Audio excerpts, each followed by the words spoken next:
Akshara, thank you so much for taking your time today and talking with me about the police checkpoints because you are from Albany Senior High School, and I know your SAD group has been on a few checkpoints over the past couple of years. So it would be great to share your experiences. So, how did you organize these checkpoints? Well, SAD was like really helpful in organizing it. They put us in contact with our local police, and then we just had to fill in some forms explaining why we were doing this and what times would work best for us.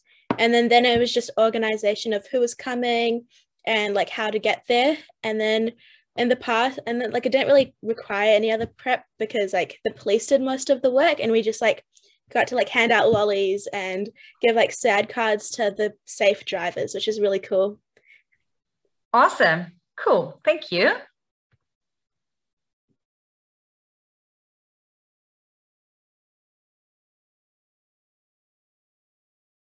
Okay, on to the next question. Of course, there's a lot to organize, as you just mentioned, but it was kind of easy to do, or you had lots of help, which is good.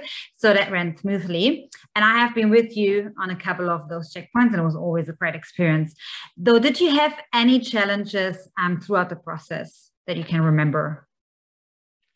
I would think that like transport was our biggest challenge because since the location of the checkpoint wasn't set until like just before it was starting, we had to like meet at a different location and then we had to ask people to take us to the actual location because none of us in our SAD group had our full license.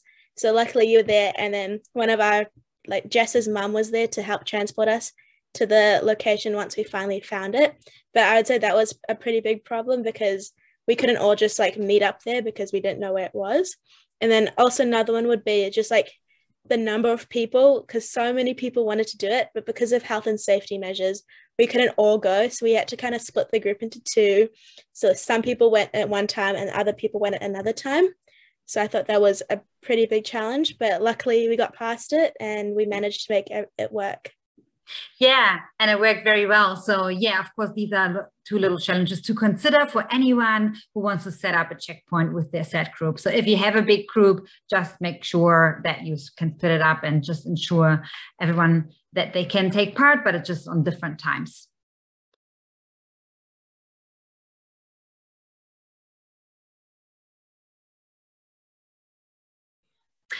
Okay, and then when you have been on the checkpoint, how was your experience during the checkpoint and what was your highlight, your personal highlight?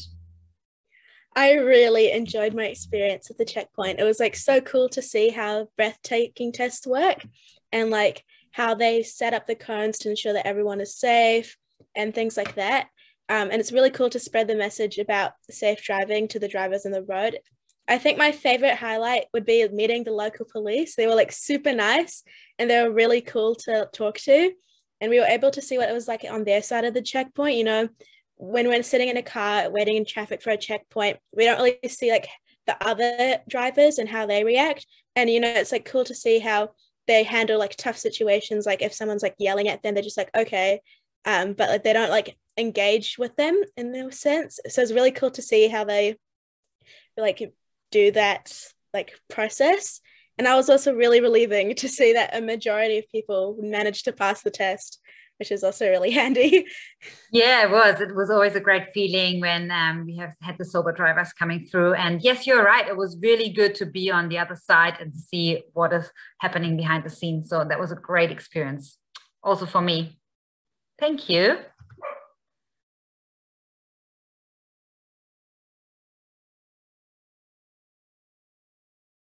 After having this experience, would you recommend doing a checkpoint for other SAD groups, and why would you recommend it? I would definitely recommend it. I think it's so cool to see your local police and meet them and actually like get to know them, as well as you get to really see the amount of dangerous driving in your area. You know, like we might not see it, but like coming on that checkpoint, I was like, wow, there's actually a few people that aren't actually sober and they're driving drunk, which is not really a good thing. So I think it really spreads, helps you realize how big the problem is, and especially in your area. And yeah. Yeah, it is really eye-opening, this experience. So yeah, I can also highly recommend it for anyone to go on a checkpoint.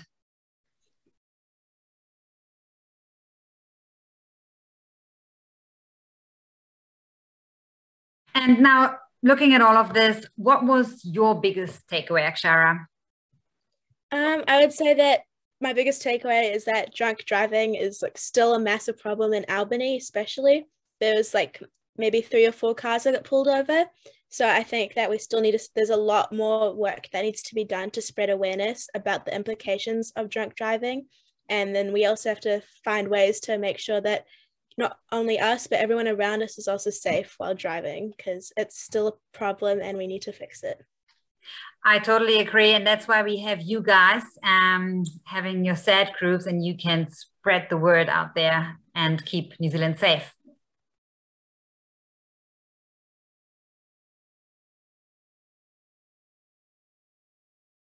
Now, coming to the last question, do you have any tips for your peers to get started, how to organize a checkpoint? I'd say just contact your local SAD leader in your region, and they'll be able to help you get into contact with the police. You may have to send a few emails once or twice, but they'll really be happy that you want to get involved, and they will definitely do whatever they can to make sure you do.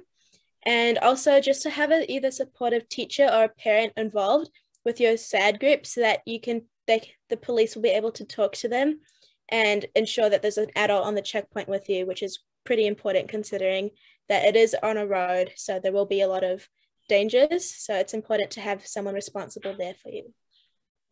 Awesome. Thank you so much for sharing all your insights, Akshara. That will be really helpful for your peers, and we will also have more resources available soon. And then that will help everyone to get started. So thank you so much for taking your time. Thank you so much for inviting me. And have a good day. You too.